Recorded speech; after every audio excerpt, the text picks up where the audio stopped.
பரந்தூர் விமான நிலைய எதிர்ப்பு போராட்ட குழுவினரை தமிழக வெற்றிக் கழக தலைவர் விஜய் சந்தித்தார். முன்னதாக பொடவூர் வந்த தமிழக வெற்றிக் கழக தலைவர் விஜய் கையில் கட்சிக் கொடி ஏந்தியபடி தொண்டர்களுக்கு கையசைத்தபடி சென்றார்.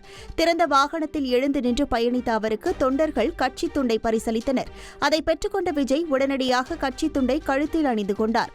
பொடவூர் எல்லையில் இருந்து மண்டபம் நுழைவு வாயில் வரை திறந்த வாகனத்தில் நின்றபடி விஜய் வருகை தந்தார். அவருக்கு தொண்டர்கள் உற்சாக வரவேற்பு அளித்தனர்.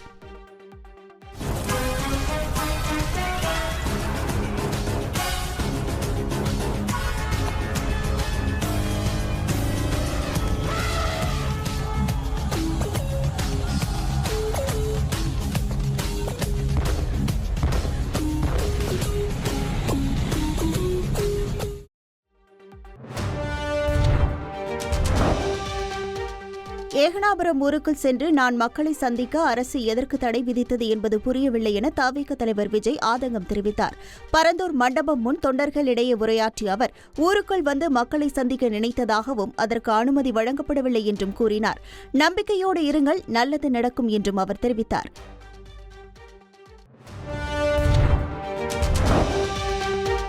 மதுரை டங்ஸ்டன் சுரங்கத்திற்கு எதிராக எடுத்த நிலைப்பாட்டை பரந்தூர் விமான நிலைய விரிவாக்க திட்டத்தில் எடுக்காதது ஏன் என தமிழக வெற்றிக் கழக தலைவர் விஜய் கேள்வி எழுப்பியுள்ளார். தான் வளர்ச்சிக்கு எதிரானவன் அல்ல என்றும் வளர்ச்சி என்ற பெயரில் மக்களை கஷ்டப்படுத்தக்கூடாது என்றும் அவர் கூறினார். விமான நிலைய திட்டத்தில் ஏதோ ஒரு லாபம் உள்ளது என குற்றம் சாட்டிய அவர் எதிர்க்கட்சியாக இருக்கும்போது ஒரு நிலைப்பாடு, ஆளுங்கட்சியாக மாறிய பின் ஒரு நிலைப்பாடா என கேள்வி எழுப்பினார்.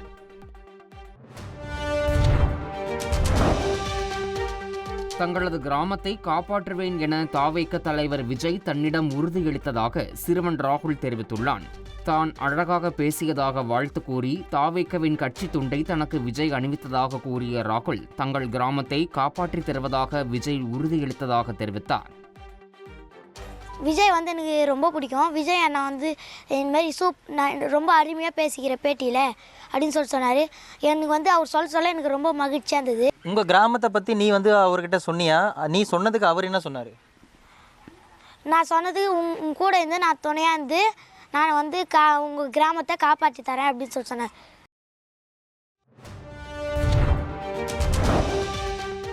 பரந்தூரில் தாவேக தலைவர் விஜய் ஆவேசமாக பேசிக் கொண்டிருந்த வேளையில் தொண்டர்களும் ரசிகர்களும் செல்ஃபி எடுப்பதில் ஆர்வம் காட்டியது கவனம் பெற்றுள்ளது. விஜயின் பேச்சை கூட கவனிக்காமல் சில தொண்டர்கள் செல்ஃபி எடுப்பதிலேயே மும்மரமாக இருந்தனர். இன்னும் சிலரோ கொஞ்சம் கூட ஆபத்தை உணராமல் கம்பியின் மீதும் கூரை மீதும் ஏறி நின்று கொண்டிருந்தது பதற்றத்தை ஏற்படுத்தியது.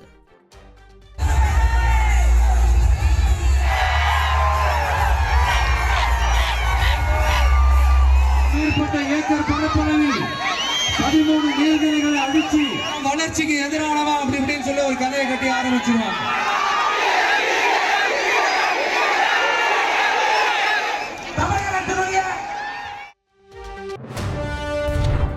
அமெரிக்காவின் 47வது அதிபராக டொனால்ட் ட்ரம்ப் பதவியேற்றுக் கொண்டார். வாஷிங்டன் டிசியில் உள்ள கேபிட்டல் கட்டடத்தில் இசை நிகழ்ச்சிகளுடன் அதிபர் பதவியேற்பு விழா விமர்சையாக நடைபெற்றது. அமெரிக்க உச்சநீதிமன்ற தலைமை நீதிபதி ஜான் ராபர்ட் டொனால்ட் ட்ரம்பிற்கு பதவி பிரமாணம் செய்து வைத்தார். பைபிள் புத்தகத்தில் கை வைத்து அதிபராக ட்ரம்ப் பதவியேற்றுக் கொண்டார். ட்ரம்ப் அதிபராக பதவியேற்றதை வரவேற்று பீரங்கிகள் குண்டுகளை முழங்கின. Please raise your right hand and repeat after me. I, Donald John Trump, do solemnly swear. I, Donald John Trump, do solemnly swear. That I will faithfully execute. That I will faithfully execute. The office of President of the United States. The office of President of the United States. And will, to the best of my ability. And will, to the best of my ability. Preserve, protect, and defend. Preserve, protect, and defend. The Constitution of the United States. The Constitution of the United States. So help me God. So help me God. Congratulations, Mr. President.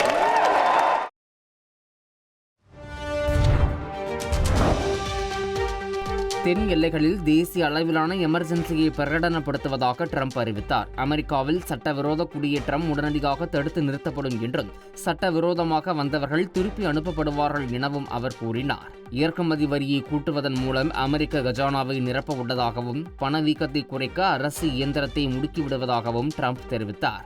குறிப்பாக அமெரிக்காவில் இனி ஆண், பெண் என்ற 2 பாலினங்களுக்கு மட்டுமே அங்கீகாரம் என்றும் Trump அதிரடியாக அறிவித்தார்.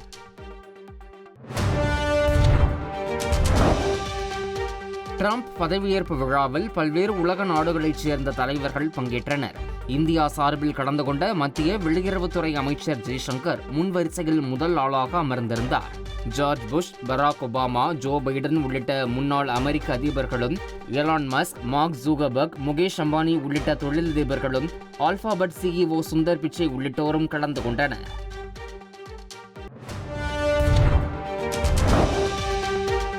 அமெரிக்க அதிபராக பொறுப்பேற்றதும் ட்ரம்பின் மனைவி மெலனியா அமெரிக்காவின் முதல் பெண்மணி என்ற பெருமையை பெற்றுள்ள நிலையில், துணை அதிபராக JD வான்ஸ் பொறுப்பேற்றதன் மூலம் அமெரிக்காவின் 2வது பெண்மணி என்ற பெருமையை இந்திய அமெரிக்க பெண்ணான உஷா வான்ஸ் பெற்றுள்ளார்.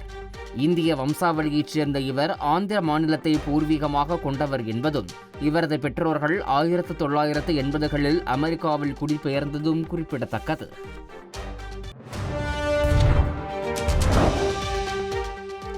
அமெரிக்காவின் அதிபராக பதவியேற்ற ட்ரம்பிற்கு பிரதமர் மோடி வாழ்த்து தெரிவித்துள்ளார். தனது எக்ஸ் தள பக்கத்தில் பதிவிட்டுள்ள அவர், ட்ரம்பின் பதவிக்காலம் வெற்றிகரமாக அமைய வாழ்த்துவதாக கூறியுள்ளார். இரு நாடுகளுக்கும் பயனளிப்பதற்கும் உலகிற்கு சிறந்த எதிர்காலத்தை உருவாக்குவதற்கும் மீண்டும் ஒருமுறை நெருக்கமாக இணைந்து பணியாற்ற எதிர்நோக்கி உள்ளதாகவும் பிரதமர் மோடி பதிவிட்டுள்ளார்.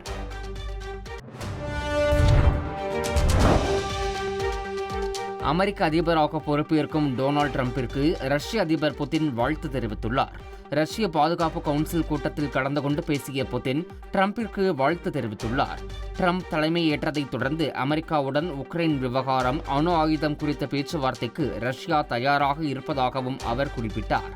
மேலும் உக்ரைனில் தற்காலிக போர் நிறுத்தத்தை விட நீண்டகால அமைதி ஏற்படுவதையே தான் வலியுறுத்துவதாக புதின் தெரிவித்துள்ளார். ரஷ்யாவுடனான நேரடி தொடர்புகளை மீட்டெடுப்பது, 3ஆம் உலகப் போரை தடுக்க செய்ய வேண்டியவை குறித்த ட்ரம்பின் அறிக்கையை கேட்பதாகவும் புதின் தெரிவித்துள்ளார்.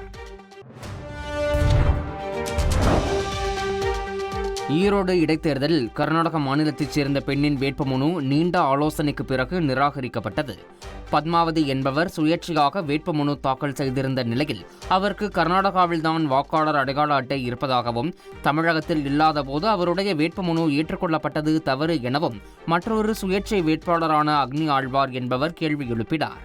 இதனால் அவருக்கு மட்டும் சின்னம் ஒதுக்காமல் குழப்பம் ஏற்பட்ட நிலையில் நீண்ட ஆலோசனைக்கு பிறகு பத்மாவதியின் வேட்புமனு நிராகரிக்கப்படுவதாக தேர்தல் நடத்தும் அலுவலர் மணீஷ் அறிவித்தார். இதன் மூலம் ஈரோடு கிழக்கு தொகுதி இடைத்தேர்தலில் போட்டியிடும் வேட்பாளர்களின் எண்ணிக்கை 47 இருந்து 46 குறைந்துள்ளது. ஈரோட்டுக்கு பண்டல் பண்டலாக எடுத்து வரப்பட்ட சேலை, சால்வைகளை தேர்தல் பறக்கும் படையினர் பறிமுதல் செய்துள்ளனர். ஈரோடு கிழக்கு தொகுதி இடைத்தேர்தல் பணிகள் தீவிரமாக நடைபெற்று வரும் நிலையில் கருங்கல்பாளையம் காவிரி சாலையில் தேர்தல் பறக்கும் படை மற்றும் நிலை கண்காணிப்பு குழுவினர் சோதனையில் ஈடுபட்டனர். அப்போது பள்ளிப்பாளையம் வழியாக வந்த காரை நிறுத்தி சோதனை செய்தபோது அதில் 200 சேலை, 100 ஜாக்கெட், 100 சால்வைகள் இருந்தது தெரிய வந்தது. உரிய ஆவணங்கள் இல்லாததால் அவற்றை தேர்தல் கண்காணிப்பு குழுவினர் பறிமுதல் செய்தனர்.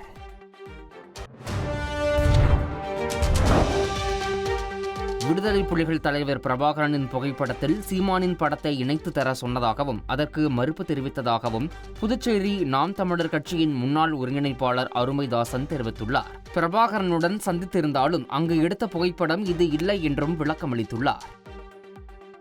ராஜ்குமார் சொன்ன மாதிரி என்கிட்டயும் அவர் கேட்டிருக்கிறாரு, இந்த மாதிரி தயார் பண்ணி தர சொல்லி. அது அப்போ இணையதளங்களில் புகைப்படங்கள் ரொம்ப டவுன்லோட் பண்ணால் ரெசல்யூஷன் கம்மியாக கிடைக்கும். அந்த மாதிரி ரெசல்யூஷன் கம்மியாக இருக்கிறதுனால அதை எனக்கு பண்ண முடியாமல் போச்சு. ஏதோ ஒரு ஆர்வத்தில் தலைவரோடு இருக்கிற மாதிரி கேட்குறாரு அப்படின்னு தான் நான் முதல்ல அதை நினைச்சேன். அந்த புகைப்படத்தையும் அப்படி தான்.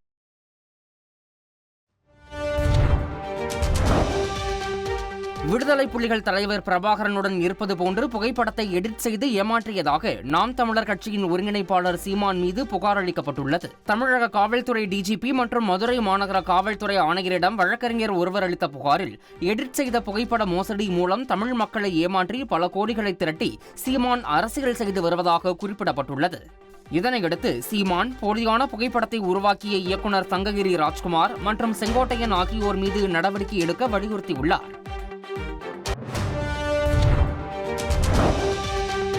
புதுக்கோட்டை மாவட்டம் திருமயம் அருகே லாரி ஏற்றி படுகொலை செய்யப்பட்ட அதிமுக நிர்வாகியின் மரணத்திற்கு நீதி வேண்டும் என எதிர்க்கட்சித் தலைவர் எடப்பாடி பழனிசாமி தெரிவித்துள்ளார். இதுகுறித்து எக்ஸ் தளத்தில் அவர் வெளியிட்டுள்ள பதிவில் ஜபகர் அலி இறப்பிற்கு நீதி வேண்டும் என தெரிவித்துள்ளார். கனிம வள கொள்ளையர்கள் மட்டுமின்றி அவர் கொடுத்த புகார்களின் மீது நடவடிக்கை எடுக்காமல் இருந்த அனைத்து அதிகாரிகளும் அவரது மரணத்திற்கு பொறுப்பு என்றும் இதுகுறித்து உரிய விசாரணை நடத்தி அனைவர் மீதும் நடவடிக்கை எடுக்க வேண்டும் என்றும் எடப்பாடி பழனிசாமி வலியுறுத்தியுள்ளார்.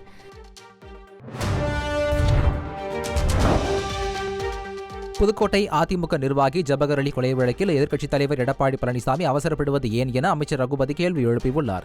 இந்த வழக்கில் முதல்கட்டமாக லாரி ஓட்டுநர் உள்ளிட்ட 7 பேர் கைது செய்யப்பட்டுள்ளதாகவும் விரைவில் தொடர்புடைய அனைவரும் கைது செய்யப்படுவார்கள் என்றும் அவர் கூறினார். லாரி ஓட்டுநரை கைது செய்தது வழக்கை திசை திருப்பும் செயலா என வினவியுள்ள அவர் அடிப்படை புரிதல் கூட இல்லாமல் அவதூறு பரப்பலாமா என கேள்வி எழுப்பியுள்ளார்.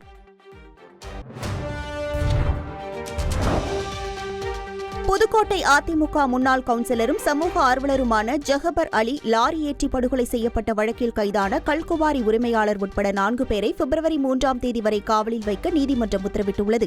இந்த வழக்கில் ஒருவர் தலைமறைவான நிலையில் கைது செய்யப்பட்ட கல்குவாரி உரிமையாளர் ராசு, அவரது மகன் சதீஷ், மினி லாரி உரிமையாளர் முருகானந்தம் மற்றும் லாரி ஓட்டுநர் காசி ஆகிய 4 பேரையும் காவல்துறையினர் திருமயம் மாவட்ட உரிமையியல் மற்றும் நீதித்துறை நடுவர் நீதிமன்றத்தில் ஆஜர்படுத்தினர். 4 பேரையும் பிப்ரவரி 3ஆம் தேதி வரை 15 நாள் நீதிமன்ற காவலில் வைக்க நீதிபதி உத்தரவிட்டார்.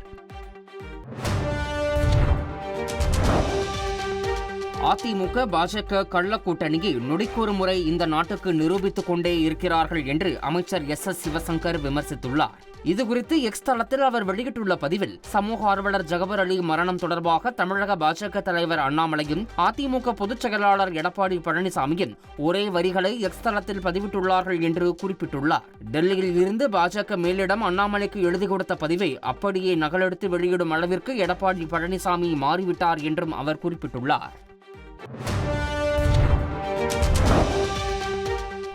சேலத்தில் கட்சி நிர்வாகிகளுடன் அதிமுக பொதுச் செயலாளர் எடப்பாடி பழனிசாமி திடீர் ஆலோசனை நடத்தினார். சேலம் ஓமலூரில் நடைபெற்ற அதிமுக மாவட்ட நிர்வாகிகள் கூட்டத்தில் எடப்பாடி பழனிசாமி பங்கேற்றார். பூத் கமிட்டி நிர்வாகிகள் நியமிக்கும் பணிகள் தீவிரமடைந்துள்ள நிலையில் அதில் இடம்பெற்றுள்ளவர்கள் எவ்வாறு களப்பணியாற்ற வேண்டும், வாக்குப்பதிவின் போது அவர்களுடைய செயல்பாடுகள் எவ்வாறு இருக்க வேண்டும் என்பது குறித்து அவர் ஆலோசனை வழங்கியதாக கூறப்படுகிறது.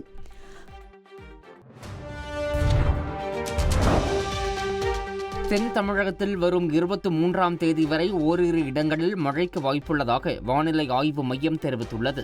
சென்னை மற்றும் புறநகர் பகுதிகளில் வானம் ஓரளவு மேகமூட்டத்துடன் காணப்படும் என்றும் நகரின் ஒரு சில இடங்களில் மழை பெய்யும் எனவும் தெரிவிக்கப்பட்டுள்ளது.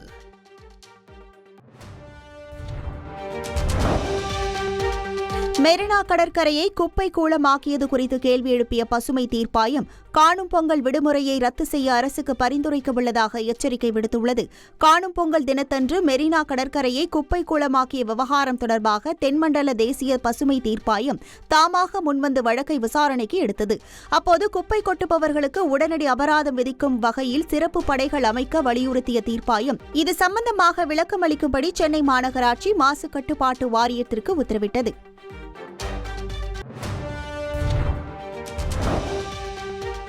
கோமியத்தில் மருத்துவ குணங்கள் நிறைந்துள்ளது ஆய்வு முடிவுகளில் தெரிய வந்துள்ளதாக சென்னை ஐஐடி இயக்குநர் காமகோடி தெரிவித்துள்ளார். பத்திரிகையாளர்களை சந்தித்த அவர் பூஞ்சை பாக்டீரியாவிற்கு எதிரான பண்புகள் கோமியத்தில் உள்ளது ஆய்வறிக்கைகளில் தெரிய வந்துள்ளதாக குறிப்பிட்டார்.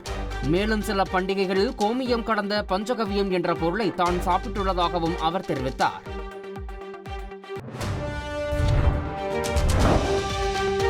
கோமியம் குடிக்கலாம் என்று சென்னை ஐஐடி இயக்குநர் காமகோடி கூறிய நிலையில் அவரின் இந்த பேச்சு அவர் வகிக்கின்ற பதவிக்கு அழகல்ல என்று காங்கிரஸ் எம்பி கார்த்தி சிதம்பரம் தெரிவித்துள்ளார்.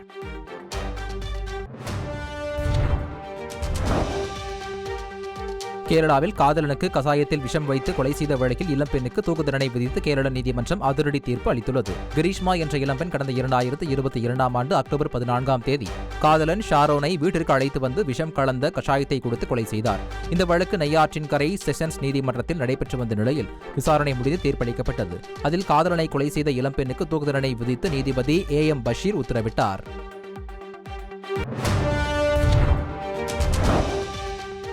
கொல்கத்தாவில் பயிற்சி பெண் மருத்துவர் கொலை வழக்கில் குற்றவாளி சஞ்சய் ராய்க்கு ஆயுள் தண்டனை விதித்து சியால்தா நீதிமன்றம் தீர்ப்பளித்துள்ளது. கடந்த ஆண்டு ஆகஸ்ட் மாதம் ஆர்ஜிகர் மருத்துவமனையில் பயிற்சி பெண் மருத்துவர் பாலியல் வன்கொடுமை செய்யப்பட்டு கொல்லப்பட்டார். இந்த வழக்கில் காவல்துறை தன்னார்வலராக பணியாற்றிய சஞ்சய் ராய் கைது செய்யப்பட்டார். கடந்த அக்டோபர் 7 சஞ்சய் ராய்க்கு எதிராக குற்றப்பத்திரிகை தாக்கல் செய்யப்பட்டது. வழக்கு விசாரணை முடிந்த நிலையில் சஞ்சய் ராய்க்கு ஆயுள் தண்டனை விதித்து சியால்தா நீதிமன்றம் தீர்ப்பளித்துள்ளது.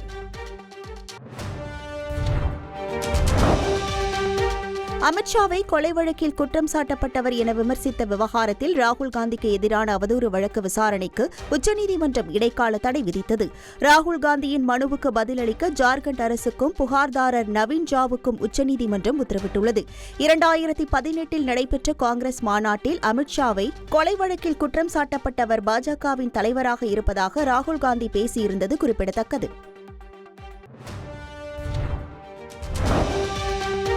இந்திய நட்சத்திர கிரிக்கெட் வீரர் விராட் கோலி ரஞ்சி கோப்பையில் விளையாட உள்ளதாக தகவல்கள் பரவி வருகின்றன. வருகிற 30ஆம் தேதி ரயில்வே அணிக்கு எதிரான ரஞ்சி போட்டியில் டெல்லி அணிக்காக விராட் கோலி விளையாட உள்ளதாக இணையத்தில் செய்திகள் பரவி வருகின்றன. டெல்லி கிரிக்கெட் சங்கம் வெளியிட்ட உத்தேச பட்டியலில் விராட் கோலி பெயர் இடம்பெற்ற நிலையில் அவர் விளையாடுவது இதுவரை உறுதி செய்யப்படவில்லை. விராட் கோலி கடைசியாக 2012ஆம் ஆண்டு ரஞ்சி போட்டியில் விளையாடியதும் குறிப்பிடத்தக்கது.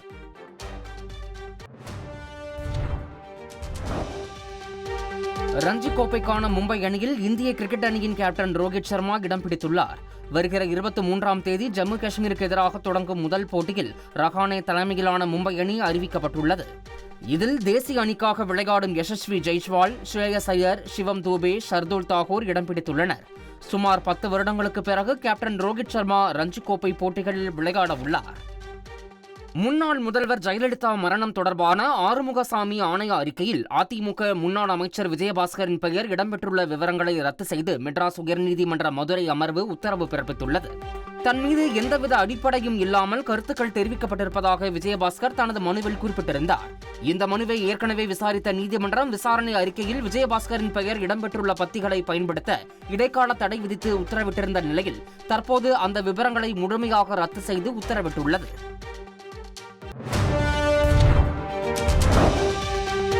காவிரி குண்டாறு இணைப்பு திட்டத்திற்கு தடை விதிக்கவும் இந்த விவகாரம் தொடர்பாக கர்நாடக அரசின் மனுவை விசாரணைக்கு ஏற்கவும் உச்சநீதிமன்றம் மறுத்துவிட்டது. உச்சநீதிமன்ற நீதிபதிகள் அபய் எஸ் ஓஹா, உஜ்ஜல் புயன் ஆகியோர் அடங்கிய அமர்வு இந்த மனுவை விசாரித்தது.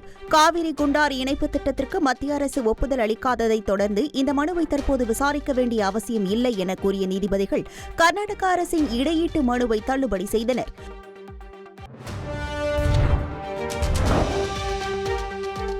அண்ணா பல்கலைக்கழக மாணவி பாலியல் வன்கொடுமை வழக்கில் கைதான ஞானசேகரனுக்கு 7 நாட்கள் போலீஸ் காவல் விதித்து சைதாப்பேட்டை நீதிமன்றம் உத்தரவிட்டுள்ளது. போலீசார் பலத்த பாதுகாப்புடன் ஞானசேகரனை புழல் சிறையில் இருந்து நீதிமன்றம் அழைத்து வந்தனர். கைது செய்யும் போது தவறி விழுந்து அவரது கை மற்றும் காலில் எலும்பு முறிவு ஏற்பட்டதால் போலீசாரை தாங்கி பிடித்தபடி வந்தார். ஞானசேகரனிடம் சுமார் 1 மணி நேரம் தனியாக விசாரணை மேற்கொண்ட மேஜிஸ்ட்ரேட் 7 நாட்கள் போலீஸ் காவலில் எடுத்து விசாரிக்க அனுமதி வழங்கினார். திருவாரூர் மாவட்டம் மன்னார்குடி அருகே உள்ள காரியமங்கலம் கிராமத்தில் இயற்கை எரிவாயு எடுப்பதற்காக தோண்டப்பட்ட ONGC கிணறுகள் மூடப்படும் என்று அந்த நிறுவனத்தின் இயக்குநர் மாறன் தெரிவித்துள்ளார். மன்னார்குடியில் செய்தியாளர்களிடம் பேசிய அவர், இந்த எரிவாயு கிணற்றை நிரந்தரமாக மூடுவதற்கும் அங்குள்ள ONGCயின் தளவாட பொருட்கள் அனைத்தையும் எடுத்துச் செல்ல வேண்டுமென அப்பகுதி மக்கள் கோரிக்கை விடுத்ததாக சுட்டிக்காட்டினார். கோவை ரத்னபுரி அருகே சங்கனூர் ஓடைக்கரையில் சுரேஷ் என்பவரது கான்கிரீட் வீடு மண்ணரிப்பு காரணமாக ஓடைக்குள் சரிந்து விழுந்த சம்பவம் அதிர்ச்சியை ஏற்படுத்தியுள்ளது. இதில் கடந்த சில நாட்களாகவே சுரேஷ் மற்றும் அவரது குடும்பத்தினர் வேறு வீட்டில் வசித்த நிலையில் அவர்கள் நல்வாய்ப்பாக உயிர் தப்பினர். அண்ணா தலைக்கு மேல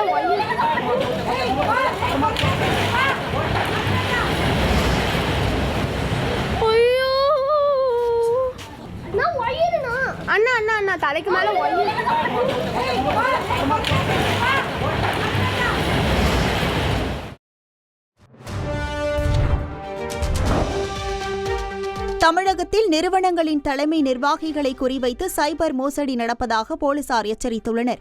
இந்த மோசடிக்கு CEO ஸ்கேம் என பெயர் வைத்துள்ளதாக போலீசார் தரப்பில் தெரிவிக்கப்பட்டுள்ளது. மதுரை கெமிக்கல் நிறுவன உரிமையாளரின் வாட்ஸ்அப் எண்ணுக்கு குறுஞ்செய்தி மற்றும் ஆடியோ மெசேஜை தலைமை நிதி அதிகாரிக்கு அனுப்பியுள்ளது. அதனை நம்பி அதிகாரி 3 கோடி ரூபாய் அனுப்பியுள்ளார். பின்னர் தாம் ஏமாற்றப்பட்டதை உணர்ந்த அதிகாரி போலீசில் புகார் அளித்துள்ளார்.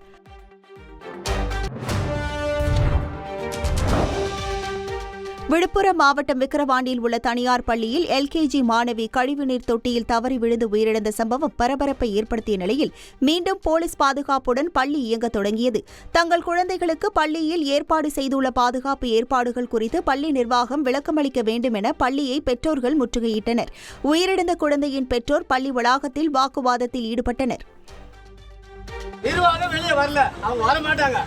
போலீஸ் பாதுகாப்பு எப்படி வருவாங்க? இப்போ வர மாட்டாங்க. இன்னும் கொஞ்ச நேரத்துல நம்ம சேஃப்டி. இன்னும் கொஞ்ச நேரத்துல இட்டு போலாமா?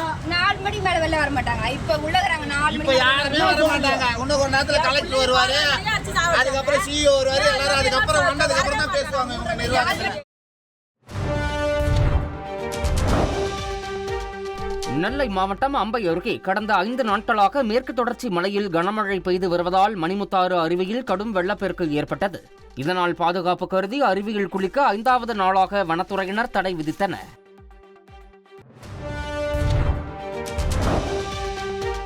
கர்நாடகாவில் போக்குவரத்து விதிகளை மீறி அதிக ஒலி எழுப்பும் ஹாரன்களை வாகனத்தில் பொருத்திய வாகன ஓட்டிகளுக்கு போலீசார் அளித்த வினோத தண்டனை இணையத்தில் வேகமாக பரவி வருகிறது. அதிக சத்தமாக ஹாரன் அடித்துச் சென்ற கல்லூரி பேருந்தை மடக்கிய போலீசார் சம்பந்தப்பட்ட ஓட்டுநரை கீழே இறக்கி வாகனத்தின் முன்பு நிற்க வைத்து ஹாரன் அடித்தனர். அதிக சத்தத்தை தாங்க முடியாமல் ஓட்டுநர் அலறுவதை பார்த்த போலீசார் தங்களைப் போன்று மக்கள் அலறுவதை சுட்டிக்காட்டி உடனடியாக ஹாரனை அகற்றுமாறு அறிவுறுத்தினர்.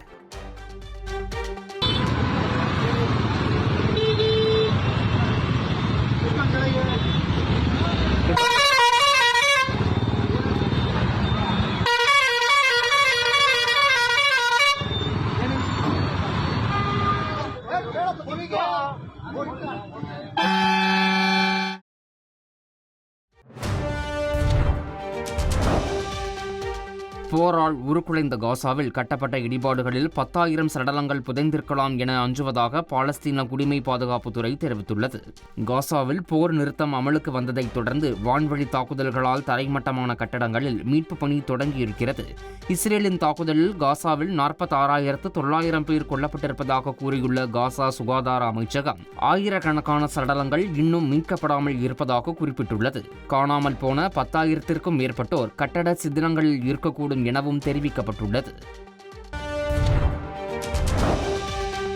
பொது மேடையில் இழிமொழியில் பேசும் அதிகாரத்தை யார் கொடுத்தது என இயக்குனர் மிஷ்கினை பாடலாசிரியர் தாமரை கடுமையாக விமர்சித்துள்ளார். சென்னையில் நடைபெற்ற பாட்டில் ராதா பட நிகழ்ச்சியில் மிஷ்கின் ஆபாசமாக பேசியதாக கண்டனம் தெரிவித்துள்ள தாமரை, இதுபோன்ற அநாகரிகங்களை பலத்த குரலில் பொதுமக்கள் கண்டிக்காவிட்டால் அடுத்த தலைமுறையை கேவலமான சமுதாயத்தில் விட்டுச் செல்லும் சூழல் ஏற்படும் என குறிப்பிட்டார். ஏற்கனவே ஒரு கல்லூரி விழாவில் மிஷ்கின் ஆபாசமாக பேசியதாக சுட்டிக்காட்டிய தாமரை, தவறு செய்கிறவர்கள் யாராக இருந்தாலும் தட்டி கேட்க வேண்டும் என வலியுறுத்தியுள்ளார். தமிழகத்தில் அரசு பள்ளிகளில் சேரும் வடமாநில குழந்தைகளுக்கு தமிழ் மொழியை கற்றுத்தர பள்ளிக்கல்வித்துறை இயக்குநர் கண்ணப்பன் உத்தரவிட்டுள்ளார். திருப்பூர், ஈரோடு, கோவை மாவட்டங்களில் வடமாநில தொழிலாளர்கள் அதிக அளவில் பணிபுரிந்து வருகின்றனர். இது தொடர்பாக மாவட்ட முதன்மை கல்வி அலுவலர்களுக்கு கண்ணப்பன் கடிதம் எழுதியுள்ளார். அதில் வடமாநிலத்தவரின் குழந்தைகளை அரசு பள்ளிகளில் சேர்த்து அவர்களுக்கு தமிழ் மொழியை கற்றுத்தருவதுடன் அதிக மதிப்பெண் பெறும் குழந்தைகளுக்கு பரிசுகளை வழங்கி ஊக்குவிக்கவும் அவர் அறிவுறுத்தியுள்ளார். பெரம்பலூர் மாவட்டம் கைகளத்தூர் பகுதியில் நடந்த கொலை ஜாதி ரீதியாக நடந்த கொலை அல்ல, அது தனிப்பட்ட இருவருக்கும் இடையேயான மோதலால் நடந்த கொலைதான் என்று பெரம்பலூர் எஸ்பி ஆதர்ஷ் பச்சேரா தெரிவித்துள்ளார். திருச்சியில் செய்தியாளர்களிடம் பேசிய அவர், கொலையான மணிகண்டன் என்பவரை காவலர் ஸ்ரீதர் பைக்கில் அழைத்துச் சென்றிருக்க கூடாது என்றும் அந்த காவலர் மீது வழக்கு பதிந்து துறை ரீதியாக நடவடிக்கை எடுக்கப்படும் என்றும் எஸ்பி ஆதர்ஷ் பச்சேரா தெரிவித்துள்ளார்.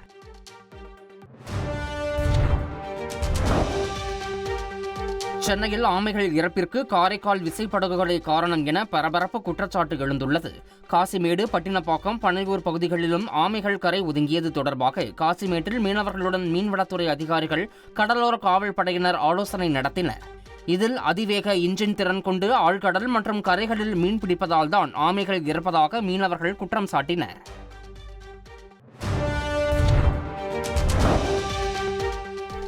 சென்னை கடற்கரை பகுதிகளில் கடல் ஆமைகள் இறந்து கரை ஒதுங்கும் விவகாரம் குறித்து விளக்கமளிக்க தமிழக அரசுக்கு தென்மண்டல பசுமை தீர்ப்பாயம் உத்தரவிடப்பட்டுள்ளது.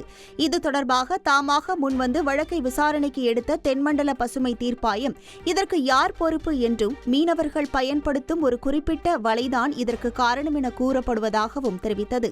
நிரந்தர வழிகாட்டு நெறிமுறைகள் இருந்தாலும் ஏன் அமல்படுத்தப்படவில்லை என்று கேள்வி எழுப்பிய நீதிபதிகள் இதுகுறித்து தமிழக அரசு விளக்கமளிக்க உத்தரவிட்டனர்.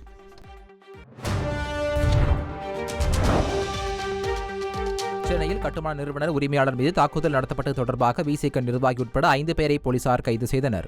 பள்ளிக்கரணையில் உள்ள அடுக்குமாடி குடியிருப்பில் சுதர்ஷன் என்பவரது வீட்டில் விசிக நிர்வாகி செல்வகுமார் வாடகைக்கு வசித்து வருகிறார். கட்டிடத்தின் மொட்டை மாடியில் செல்வகுமார் கொட்டகை அமைத்து நண்பர்களோடு மது அருந்த முயன்றதாக கூறப்படுகிறது.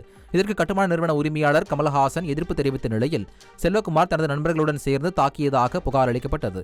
இதன் பேரில் செல்வகுமார், ஜபர்சன், கோவிந்தராஜ், பரத், ராகேஷ் ஆகிய 5 பேரை போலீசார் கைது செய்தனர்.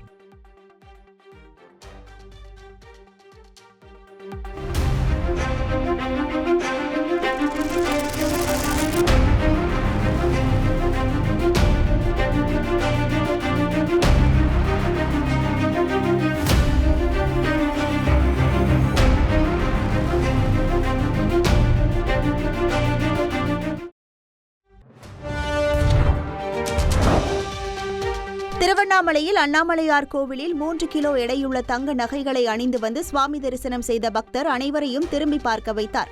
விஜயவாடாவை சேர்ந்த சாம்பசிவ ராவ் என்ற அந்த பக்தர் துபாயில் ஹோட்டல் நடத்தி வருகிறார். அவர் 3 கிலோ அளவுள்ள தங்க நகைகளை அணிந்தபடி வந்து சுவாமி தரிசனம் செய்தார். சுற்றியிருந்த பக்தர்கள் அவரை வியப்புடன் பார்த்து சென்றனர்.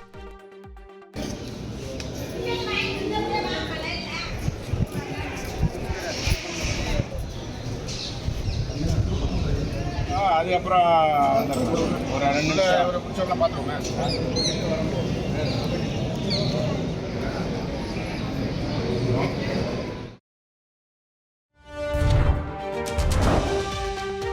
ஈரோடு மாவட்டம் கோபிச்செட்டிப்பாளையம் அருகே அதிக ஒளியுடன் அடையாளம் தெரியாத பொருள் வானில் பறந்தது போன்ற வீடியோ காட்சிகள் சமூக வலைதளத்தில் வைரலாகி வருகிறது. கோவை மாவட்டம் குறும்பபாளையம் பகுதியைச் சேர்ந்த யுவராஜ் ஜீவிதா தம்பதி கோபிச்செட்டிப்பாளையம் வந்துள்ளனர். ஒத்த குதிரை என்ற இடத்தில் இருசக்கர வாகனத்தில் சென்றபோது வானில் அடையாளம் தெரியாத பறக்கும் பொருள் பறந்ததைக் கண்டு செல்போனில் வீடியோவாக பதிவு செய்தனர். சிவப்பு, பச்சை நிறங்களில் மாறி மாறி தென்பட்டு பின்னர் அதிக ஒளியுடன் திடீரென மறைந்துவிட்டதாக அவர்கள் கூறினர்.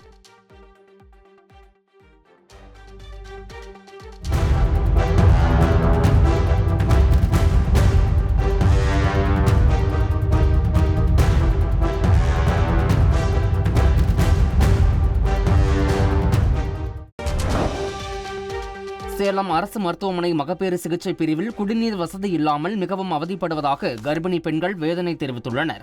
மகப்பேறு மற்றும் குழந்தைகள் சிறப்பு சிகிச்சை மையம் செயல்படும் 4 தளங்களிலும் குடிநீர் வசதி இல்லை என கூறியுள்ள நோயாளிகள் மருத்துவமனைக்கு வெளியே சென்று கடைகளில் விலை கொடுத்து தண்ணீர் வாங்கி வருவதாக தெரிவித்துள்ளனர். விரைந்து நடவடிக்கை எடுத்து குடிநீர் வசதியை முறையாக வழங்கவும் கோரிக்கை விடுத்துள்ளனர். பெங்களூருவில் அமலாக்கத்துறை அதிகாரிகள் என கூறி ஐடி நிறுவன ஊழியரிடம் 11 கோடி ரூபாய் மோசடி செய்த 3 பேர் கைது செய்யப்பட்டனர். ஐடி நிறுவன ஊழியர் விஜயகுமாரை அமலாக்கத்துறை அதிகாரிகள் போல நடித்து அவருடன் சிலர் தொடர்பு கொண்டனர். ஹவாலா வழக்கில் கைது செய்யப்போவதாக மிரட்டி விஜயகுமாரின் KYC விவரங்களை பெற்று 9 வங்கி கணக்குகளுக்கு அவரின் பணத்தை மாற்றினர். தான் ஏமாற்றப்பட்டதை உணர்ந்த விஜயகுமார் சைபர் கிரைமில் புகார் அளித்தார். விசாரணை மேற்கொண்ட போலீசார் 3 பேரை கைது செய்தனர்.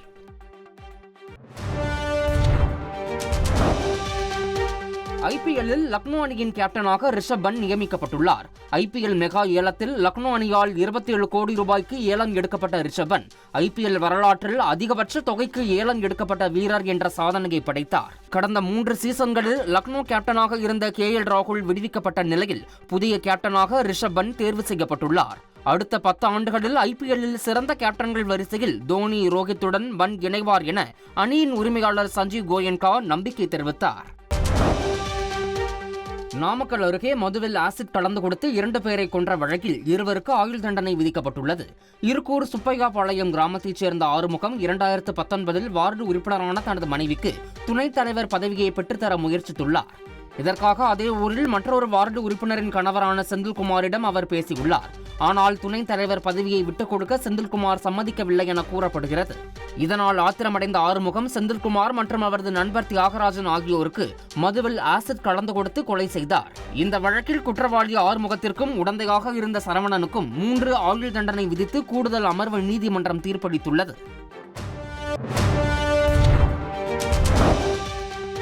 குமரி மாவட்டம் திருவட்டாறு ஊராட்சி ஒன்றிய அலுவலக வளாகத்தில் ஒப்பந்ததாரர்கள் இருவர் மாறி மாறி தாக்கிக் கொண்ட காட்சி இணையத்தில் பரவி வருகிறது. ஊராட்சி ஒன்றிய அலுவலகத்திற்கு தங்களது மகன்களுடன் சென்ற ஒப்பந்ததாரர்கள் ஆடைகளை கிடித்துக் கொண்டு ஒருவரை ஒருவர் தாக்கிக் கொண்டனர். மோதலுக்கு காரணம் தெரியாத நிலையில் ஒப்பந்தம் எடுப்பது தொடர்பாக இருவருக்கும் தகராறு ஏற்பட்டிருக்கலாம் என கூறப்படுகிறது. இதனிடையே இருவர் மீதும் நடவடிக்கை எடுக்க வேண்டும் என பொதுமக்கள் கோரிக்கை விடுத்துள்ளனர்.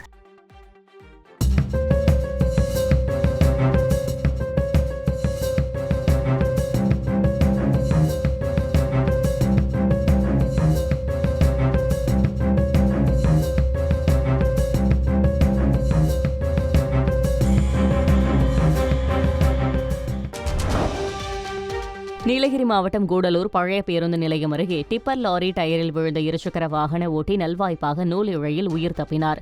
லாரிக்கு முன்னால் சென்று கொண்டிருந்த இருசக்கர வாகன ஓட்டி நிலைதடுமாறி டயர் அருகே விழுந்தார். எனினும் நல்வாய்ப்பாக காயம் எதுவுமின்றி உயிர் தப்பினார். இது தொடர்பான சிசிடிவி பதிவுகள் வெளியாகியுள்ளன.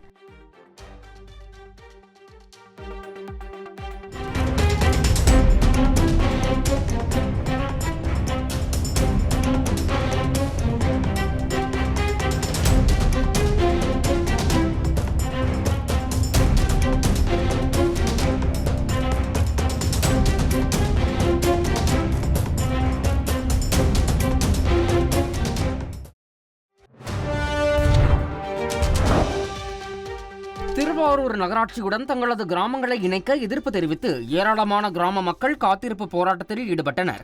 சுற்றுப்புற கிராமங்களை இணைத்து திருவாரூர் தேர்வுநிலை நகராட்சியாக தரம் உயர்த்தப்படும் என தமிழக அரசு அறிவித்தது. இந்நிலையில் நகராட்சியுடன் தங்களது கிராமங்களை இணைக்க எதிர்ப்பு தெரிவித்து ஆட்சியரிடம் சுமார் 3000 மனுக்கள் அளித்த பெருந்தரக்குடி கிராம மக்கள் ஒருநாள் காத்திருப்பு போராட்டத்தில் ஈடுபட்டனர்.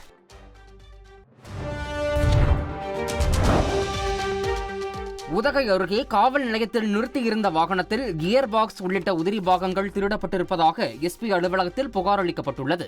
கோகால் பகுதியைச் சேர்ந்த நாகராஜ் கடந்த 2020ஆம் ஆண்டு கள்ளச்சாராயம் கடத்தியதாக வழக்கு பதிவு செய்து அவரது வாகனத்தையும் போலீசார் பறிமுதல் செய்தனர். 4 ஆண்டுகளுக்கு பிறகு நாகராஜ் வழக்கில் இருந்து விடுவிக்கப்பட்ட நிலையில் புதுமந்து காவல் நிலையத்தில் நிறுத்தியிருந்த வாகனம் ஒப்படைக்கப்பட்டது. எனினும் அதில் இருந்த பெரும்பாலான உதிரி பாகங்கள் மாயமாகி இருந்ததால் நாகராஜ் எஸ்பி அலுவலகத்தில் புகார் அளித்துள்ளார்.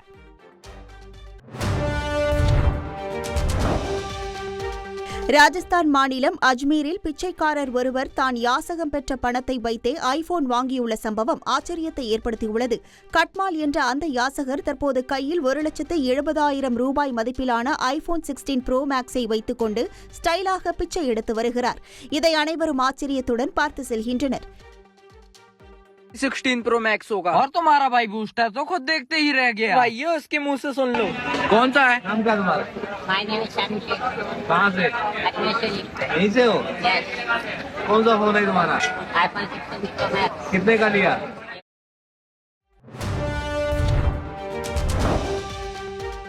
கர்நாடக மாநிலம் விஜயபுராவில் செங்கல் சூளை தொழிலாளர்களை உரிமையாளர் கொடூரமாக தாக்கிய சம்பவம் அதிர்ச்சியை ஏற்படுத்தியுள்ளது. காந்தி நகரில் உள்ள சூளையில் வேலை செய்து வரும் சிக்கலிகி கிராமத்தைச் சேர்ந்த 3 பேர் சங்கராந்தி பண்டிகைக்கு ஊருக்கு சென்றுவிட்டு தாமதமாக வேலைக்கு வந்ததாக கூறப்படுகிறது. இதனால் கோபமடைந்த சூளை உரிமையாளர் கேமு ராத்தோட் அவர்களை கொடூரமாக தாக்கியுள்ளார். போலீசார் வழக்கு பதிந்து விசாரித்து வரும் நிலையில் இச்சம்பவத்தில் ஈடுபட்டவர்கள் மீது கடும் நடவடிக்கை எடுக்கப்படும் என முதல்வர் சித்தராமையா எச்சரித்துள்ளார்.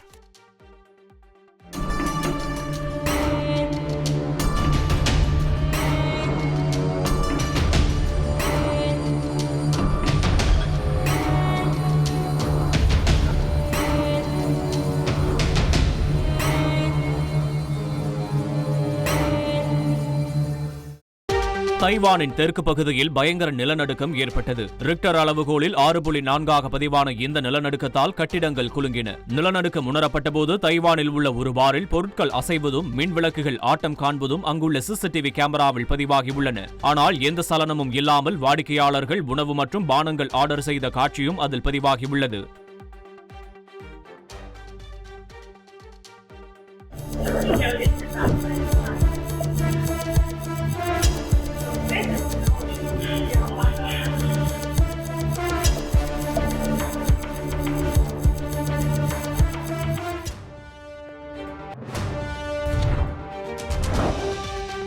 அமெரிக்காவில் இந்திய மாணவர் ஒருவர் சுட்டுக் கொலை செய்யப்பட்டுள்ள சம்பவம் அதிர்ச்சியை ஏற்படுத்தியுள்ளது. அந்நாட்டின் தலைநகரான வாஷிங்டனில் அடையாளம் தெரியாத மர்ம நபர் நடத்திய துப்பாக்கிச் சூட்டில் ரவி தேஜா உயிரிழந்துள்ளார். இதுகுறித்து தகவல் அறிந்த அவரது குடும்பத்தினர் சோகத்தில் உள்ளனர். தெலுங்கானாவைச் சேர்ந்த 26 வயதான ரவி தேஜா மேற்படிப்பிற்காக கடந்த 2022ஆம் ஆண்டு அமெரிக்கா சென்றிருந்தார். படிப்பை முடித்துவிட்டு தற்போது வேலை தேடி வந்த நிலையில் ரவி தேஜா உயிரிழந்துள்ளார்.